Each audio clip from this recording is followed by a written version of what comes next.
السلام علیکم and welcome back to my channel. تو جی آج ہم بات کریں گے جمعۃ المبارک کے دن کے بارے میں۔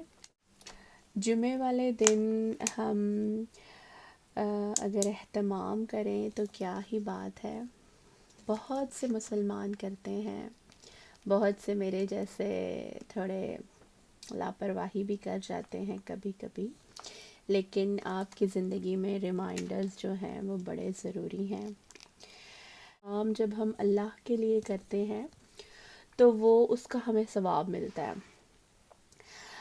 میں ابھی تھوڑی دیر تک اسکرین پہ سورۃ کاف شیئر کروں گی، میری اساتذہ نے ہائی لائٹ کر کے ہمیں بھیجی تھی، ریڈ کلر میں وہ ہائی لائٹ ہوگی، تو آپ اس کا اسکرین شاٹ لے لیجیے گا۔ شروع کی کچھ آیتیں ہیں اور آخری آیتیں ہیں، اور اگر آپ وہ پڑھ لیتے ہو تو اتنی فضیلت ہے جتنی کہ آپ پوری سورۃ کاف پڑھو تو ہے۔ تو اگر آپ اس میں پڑھنے میں ہارڈلی آپ کو کوئی 4-5 منٹ مشکل سے لگیں گے، اور جب ہم پوری سورۃ کاف پڑھنے کا سوچتے ہیں تو بعض اوقات ہم نہیں پڑھتے ہیں، ٹائم نہیں ملتا، کوتاہی کر جاتے ہیں، شیطان ورگلا دیتا ہے، شیطان ہے نا ساتھ، پھر شیطان کے وار ہم پہ ہو کے شیطان ہمارے اندر گھس چکا ہے، جو کہ جس کا وار اتنا اسٹرانگ ہوتا ہے کہ سم ٹائم ہم اس کے جھانسے میں آ جاتے ہیں۔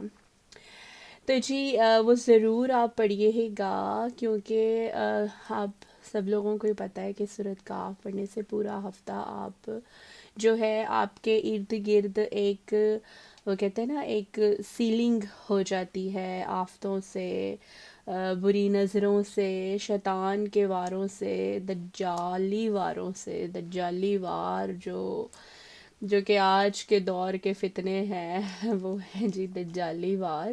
تو اللہ تعالی ہم سب کو توفیق دے کہ ہم یہ چھوٹے چھوٹے عمل کریں جس سے ہم اللہ کو راضی کر سکیں۔ جب اللہ راضی ہوتا ہے تو پھر سب کام جو ہے وہ ہمارے سیدھے ہو جاتے۔ ڈاکٹر اسرار احمد کو کا سن رہی تھی، تو ہم کہتے ہیں نا کہ نماز ہم ٹکرے مار رہے ہیں، نماز پتہ نہیں ہماری قبول بھی ہوتی ہے یا نہیں۔ تو انہوں نے بڑی ایک پیاری بات کہی جو میرے دل کو لگی کہ شیطان کا کام ہے ہمیں ورگلانا، وہ ورگلائے گا، کیونکہ نماز میں ہمیں وسوسے آتے ہیں، پورے دن کے جو ہم نے کام کیے ہوتے ہیں وہ نماز میں ہمیں وسوسوں کی صورت میں آتے ہیں۔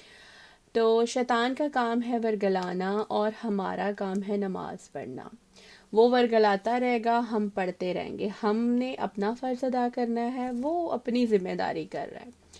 ہم نے نماز ہر حال میں پڑھنی ہے، اور جیسے ہم ہوم ورک کر کے ٹیچر کو دیتے ہیں اسی طرح سے نماز جو ہے وہ تو نماز میں تو کوئی ہے ہی نہیں نا کہ آپ کہیں کہ جی میں ایون کہ اللہ تعالیٰ نے فرمایا کہ آپ اگر بیٹھ کے نہیں پڑھ سکتے، سوری آپ کھڑے ہو کے نہیں پڑھ سکتے تو آپ بیٹھ کے پڑھ لو، بیٹھ کے نہیں پڑھ سکتے ہو تو آپ لیٹ کے پڑھ لو، اگر بیماری کی وجہ سے آپ لوگوں سے بیٹھا نہیں جا رہا۔ تو اللہ تعالیٰ ہم سب کو پکا نمازی بنائے، اللہ پاک مجھے بھی پکا نمازی بنائے۔ فجر کی نماز ایک بہت بڑا امتحان ہے۔ فزیکلی تو آپ تھکتے ہو، چھوٹے بچے آپ کو مینٹلی تھکا دیتے ہیں۔ سم ٹائم آپ مینٹلی اتنے ڈپریس ہو جاتے ہو، اتنے ٹائرڈ ہو جاتے ہو کہ آپ کو ہوش ہی نہیں رہتی ہے۔ تو اللہ تعالیٰ میرے لیے بھی آپ دعا کریں کہ اللہ پاک مجھے فجر کی نماز کا پکا نمازی بنا دے، اور ہم سب جو ہے وہ دیکھیں نماز پڑھنے میں کتنا ٹائم لگتا ہے، اور پھر بھی دیکھیں ہم مسلمانوں پہ کتنی گراں گزرتی ہے نا۔ اچھا میں نے اب یہ کرنا سٹارٹ کیا کہ اگر میرے سے فجر کی نماز قضا ہو جاتی ہے نا تو میں اٹھتے ہی جب بھی میری آنکھ کھلتی ہے تو میں فٹافٹ جو ہے وہ وضو کر کے قضائی ادا کر دیتی ہوں۔ اس سے یہ ہوتا ہے کہ میرے دل کو تھوڑی تسلی ہو جاتی ہے کہ میں نے اپنے دن کا سٹارٹ جو ہے وہ نماز سے کیا ہے۔ جمعے کے دن کوشش کیا کریں کہ درود شریف ضرور پڑھا کریں، درود پاک پڑھنے کی فضیلت تو مطلب آپ سب لوگ ہی جانتے ہیں. میں کیا کرتی ہوں کہ اگر میرے سے جمعے والے دن میری کوشش ہوتی ہے کہ میں درود ابراہیمی ضرور پڑھوں، لیکن اگر میرے سے نہیں پڑھا جاتا تو میں جسٹ پڑھتی رہتی ہوں صلی اللہ علیہ وآلہ وسلم.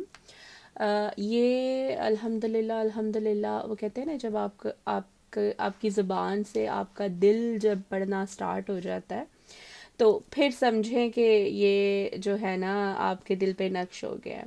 تو یہ چھوٹا سا درود پاک صلی اللہ علیہ وآلہ وسلم، یہ الحمدللہ میری زبان پہ اس طرح سے چڑھ گیا ہوا ہے کہ میں اٹھتے بیٹھتے مجھے یکدم خود ہی میرا دل نا پڑھنا سٹارٹ کر دیتا ہے، گھر سے باہر نکلیں تو. لیکن اس چیز پہ آنے کے لیے آپ کو کانسٹنٹ جو ہے وہ پڑھتے رہنا ہے. کوئی بھی آپ چھوٹا سا درود پاک لے لیں، جیسے آپ آدھا درود ابراہیمی کا آپ اتنا بھی پڑھ سکتے ہیں، اللہم صلی علی محمد وعلی آل محمد، آپ اتنا بھی پڑھ سکتے ہیں. ٹھیک ہے، ہم اتنا بھی پڑھ کے آپ درود شریف حضرت محمد صلی اللہ علیہ وآلہ وسلم کو پیش کر سکتے ہیں. تو چھوٹے چھوٹے سٹیپس اگر آپ لیں گے، کیونکہ جب ہم اس راستے کی طرف اللہ تعالیٰ ہمیں لاتے ہیں تو ہم یکدم بڑا سٹیپ جو ہے وہ مشکل ہو جاتا ہے. میں اپنے ایکسپیرینس سے آپ کو بتا رہی ہوں، کیونکہ جو چھوٹے چھوٹے سٹیپس ہیں نا وہ آپ میں ان کی آپ کو لذت بھی آتی ہے، آپ کو شوق بھی پیدا ہوتا ہے اور آپ کے لیے آسانی بھی ہوتی ہے.